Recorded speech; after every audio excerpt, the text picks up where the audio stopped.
Hi friends, எல்லாம் எப்படி இருக்கீங்க? நீங்கள் என் சேனலை பார்த்து சப்போர்ட் பண்ணி சப்ஸ்கிரைப் பண்ணி லைக் பண்ணி ஷேர் பண்ணுங்கள் ஃப்ரெண்ட்ஸ். இன்றைக்கும் கூட நம்ம வாழை இலை பற்றிய நன்மைகளை பற்றி பார்க்க போகிறோம்.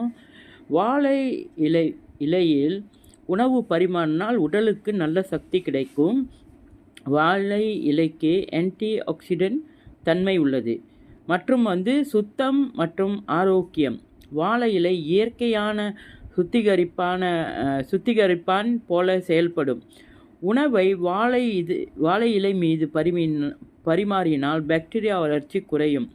உடல் வெப்பத்தை குறைக்கும். வாழை இலை நிழலில் உட்காருவதால் உடல் சூடு குறையும்.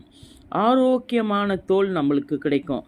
வாழை இலை சாறு தோலில் தடவினால் அலர்ஜி, சொறி, புண்கள் போன்றவை குறையலாம். பிறகு மன அமைதி கொடுக்கும். வாழை இலை மனம் இயற்கையான குளிர்ச்சி, மனதுக்கு அமைதியை தரும். பிறகு செரிமானத்துக்கு அது உதவுது. வாழை இலை மீதான சூடான உணவு பரிமாறும்போது அதிலுள்ள பாலிபினால்கள் உணவுடன் கலந்து செரிமானத்துக்கு நமக்கு உதவி செய்யும். எப்படி இருங்க ஃப்ரெண்ட்ஸ்? ட்ரை பண்ணி பாருங்கள். நீங்கள் வாழை இலையில் சாப்பிட்டா இந்தமாரி ஒரு நம்மளுக்கு பெனிஃபிட் கிடைக்கும். Thank you friends.